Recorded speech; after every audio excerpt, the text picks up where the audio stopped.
এইমাত্র উঠে আসলো দিনের বাছাই করা সেরা বড় খবরগুলি এই ভিডিওতে আপনাদেরকে জানিয়ে দেব। তো প্রথমে একবার শিরোনামগুলি দেখে নেওয়া যাক। অভিষেকের বিরুদ্ধে নওশাদকেই সমর্থন করবে সিপিএম, বিস্ফোরক সেলিম।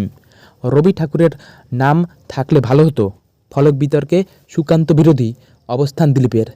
বালুর 16 কোটি সহ রেশন দুর্নীতির প্রায় 18 কোটি 20 লক্ষ টাকা বাজেয়াপ্ত করল ইডি। সবাই চোর ও একা সাধু, আয়কর নোটিশ পেয়েই সুর সপ্তমে চড়ালেন অখিলগিরি। ঘুরপথে ফ্ল্যাট বিক্রির চেষ্টা, কুন্তল ঘোষের আবাসনে হানা ইডির। একটা ব্যক্তিগত সমস্যা, রেশন দুর্নীতিকাণ্ডে নয়া মন্তব্য মমতার, ইঙ্গিত কোন দিকে? চলুন এবার তাহলে বিস্তারিত খবরে। তার আগে অবশ্যই আপনারা আমাদের চ্যানেলটিকে সাবস্ক্রাইব করে নিতে পারেন, আর এই খবরগুলি ভালো লাগলে অবশ্যই আমাদের ভিডিওটিকে একটি লাইক করতে পারেন। চলুন এবার তাহলে খবরে। অভিষেকের বিরুদ্ধে নওশাদকেই সমর্থন করবে সিপিএম, বিস্ফোরক সেলিম। অভিষেক বন্দ্যোপাধ্যায়ের বিরুদ্ধে ডায়মন্ড হারবারে প্রার্থী হলে নওশাদ সিদ্দিকীকেই সমর্থন করবে সিপিএম। মঙ্গলবার অভিষেকের জন্মদিনে একথা স্পষ্ট করে দিলেন সিপিএমের রাজ্য সম্পাদক সেলিম। তিনি বলেন, ডায়মন্ড হারবারে নওশাদকেই সমর্থন করবে সিপিএম। এ নিয়ে ধাপে ধাপে আলোচনা হবে। লোকসভা ভোটের বাকি এখনও প্রায় 6 মাস, তবে তার মধ্যেই চড়তে শুরু করেছে রাজনীতির পারদ। গত 4 নভেম্বর শুভেন্দু অধিকারী বলেন, ডায়মন্ড হারবারে ভাইপোকে হারাবো, অন্য কাউকে দাঁড় করে হারাবো। এরপর সোমবার নওশাদ সিদ্দিকী ঘোষণা করেন 2024 সালের লোকসভা নির্বাচনে ডায়মন্ড হারবার কেন্দ্র থেকে প্রতিদ্বন্দ্বিতা করবেন তিনি। এরপরেই নওশাদের বিরুদ্ধে বিজেপির সঙ্গে আঁতাতের অভিযোগে সরব হয় তৃণমূল। সেই অভিযোগ অস্বীকার করে নওশাদ বলেন, ত্রিপুরা, মণিপুর, মেঘালয়ে বিজেপিকে সুবিধা করে দিতে কারা গিয়েছিল, গোয়ায় কারা বিজেপিকে সুবিধা করে দিয়েছে। ডায়মন্ড হারবার মডেলের নামে যে শোষণ চলছে তা শেষ করব। নওশাদ অভিষেকের বিরুদ্ধে ভোটে লড়লে যে তাদের সুবিধা হবে তা এক কথায় স্বীকার করে নিয়েছেন বিজেপি নেত্রী লকেট চট্টোপাধ্যায়। তিনি বলেন, পরোক্ষভাবে হলেও সুবিধা তো হবেই। ওদিকে সোমবারই সাংবাদিক বৈঠক করে প্রদেশ কংগ্রেস সভাপতি অধীর রঞ্জন চৌধুরী ইঙ্গিত দেন, ডায়মন্ড হারবারে নওশাদের বিরুদ্ধে প্রার্থী দেবে না কংগ্রেস। কিন্তু নওশাদকে নিয়ে বামেদের অবস্থান কী হবে তা নিয়ে জল্পনার মধ্যেই মঙ্গলবার মুখ খুলেন সেলিম। যে নওশাদের বিরুদ্ধে বিজেপির সঙ্গে আঁতাত করার অভিযোগ উঠেছে তাকে কি সমর্থন করবে সিপিএম? এই প্রশ্নের জবাবে সেলিম বলেন, ডায়মন্ড হারবারে নওশাদকেই সমর্থন করা হবে। এ নিয়ে আইএসএফের সঙ্গে ধাপে ধাপে আলোচনা করা হবে। রবি ঠাকুরের নাম থাকলে ভালো হতো, ফলক বিতর্কে সুকান্ত বিরোধী অবস্থান দিলীপের। বিশ্বভারতী বিশ্ববিদ্যালয়ে যে ফলক বসেছিল তা নিয়ে ব্যাপক বিতর্ক ছড়িয়ে পড়েছে। বিশ্বকবি ছাড়া এমন ফলক বসানো নিয়ে বিক্ষোভ পর্যন্ত দেখানো হয়। এবার এই বিষয়টি নিয়ে মুখ খুললেন বিজেপি সাংসদ দিলীপ ঘোষ। তবে এই ফলক নিয়ে বিজেপির কিছু করার নেই বলেও জানিয়ে দিলেন বিজেপির এই শীর্ষ নেতা। কিন্তু এই ফলকে রবীন্দ্রনাথ ঠাকুরের নাম থাকলে ভালো হতো বলেই তার মত। ডায়মন্ড হারবারে একটি পুরনো মামলায় মঙ্গলবার ডায়মন্ড হারবার মহকুমার আদালতে হাজির হলেন বিজেপি সাংসদ দিলীপ ঘোষ। সেখান থেকে বেরিয়ে সাংবাদিকদের মুখোমুখি হয়ে পৃথক অবস্থানই বজায় রাখলেন তিনি।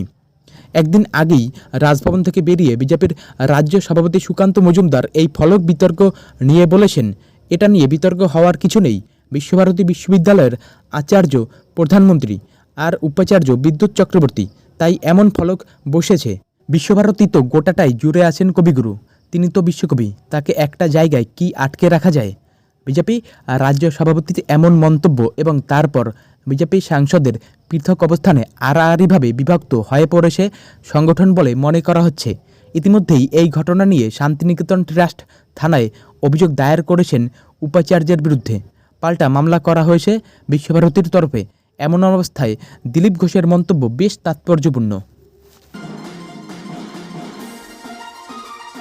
বালুর 16 কোটি সহ রেশন দুর্নীতির প্রায় 18 কোটি 20 লক্ষ টাকা বাজেয়াপ্ত করল ইডি। রেশন দুর্নীতির তদন্তে মোট 18 কোটি 20 লক্ষ টাকা বাজেয়াপ্ত করল ইডি। ইডি সূত্রে জানানো হয়েছে, এর মধ্যে 16 কোটি টাকা জ্যোতিপ্রিয় মল্লিকের নির্দেশে খোলা ভুয়ো সংস্থার অ্যাকাউন্ট থেকে বাজেয়াপ্ত করা হয়েছে। আর কোথায় কোথায় দুর্নীতির টাকা ঢুকেছে তা খতিয়ে দেখছেন গোয়েন্দারা।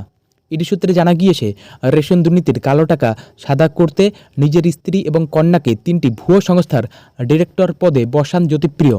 এরপর সেই সংস্থাগুলির অ্যাকাউন্টে টাকা জমা দিতে থাকেন বাকিবুর সহ দুর্নীতিতে জড়িত ব্যবসায়ীরা।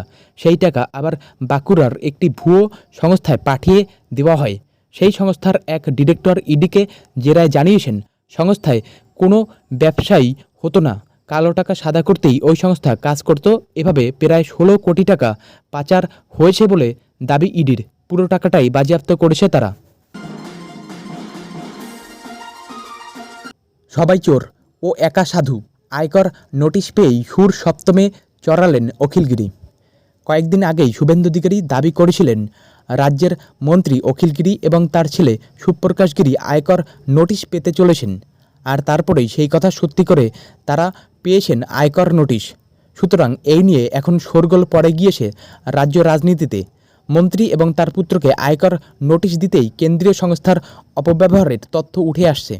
রাজ্যের কারামন্ত্রী অখিলগিরি এবং তার ছেলে কাথি পুরসভার ভাইস চেয়ারম্যান সুপ্রকাশ গিরিকে নোটিশ পাঠিয়েছে আয়কর দপ্তর। এই খবর প্রকাশ্যে জানিয়েছেন অখিলগিরি।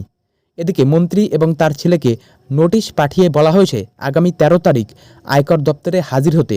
এই ঘটনা নিয়ে সুর সপ্তমে তুলেছেন মন্ত্রী অখিলগিরি।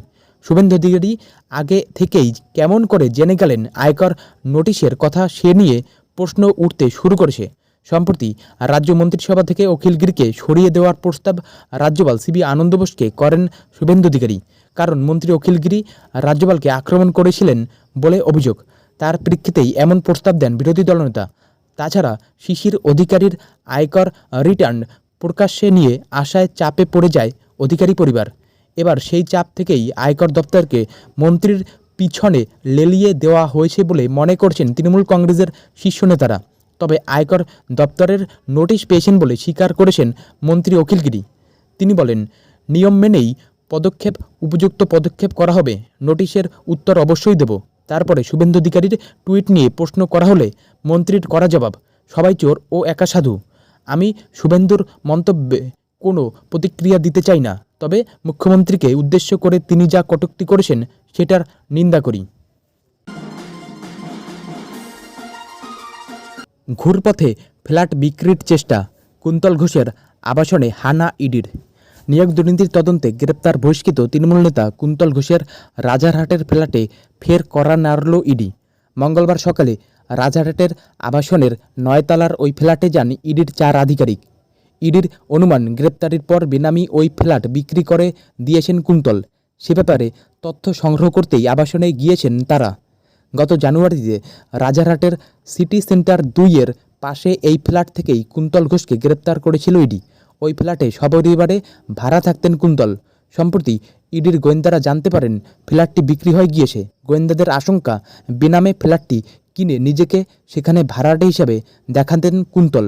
তার গ্রেপ্তারের পর ঘুরপথে ফ্ল্যাটটি বিক্রি করে দিয়েছেন তিনি। একটা ব্যক্তিগত সমস্যা, রেশন দুর্নীতিকাণ্ডে নয়া মন্তব্য মমতার, ইঙ্গিত কোন দিকে? গত 27 অক্টোবর ইডি গ্রেপ্তার করে মন্ত্রী জ্যোতিপ্রিয় মল্লিককে। রেশন দুর্নীতিতে যুক্ত থাকার অভিযোগে গ্রেপ্তার হন তৃণমূলের এই হেভিওয়েট নেতা। বালুর গ্রেপ্তারির পর প্রাথমিকভাবে তার পাশে থাকারই বার্তা দিয়েছিলেন মমতা। তবে গত সোমবার রেশন দুর্নীতিকাণ্ডে যেন বদল হলো মমতার সুর। সেদিন বিজয়া সম্মেলনী অনুষ্ঠানে রেশন দুর্নীতি নিয়ে মুখ খুলেছিলেন মমতা বন্দ্যোপাধ্যায়। তিনি বলেন, আমি 1 পয়সাও নেই না, তাও আমি চোর। রেশন দুর্নীতির বিষয়টিকে ব্যক্তিগত বিষয় বলে আখ্যা দেন মমতা। এখানেই অনেকের মনে প্রশ্ন উঠছে, তাহলে কি ধীরে ধীরে বালুর সঙ্গে দূরত্ব তৈরি করছে তৃণমূল?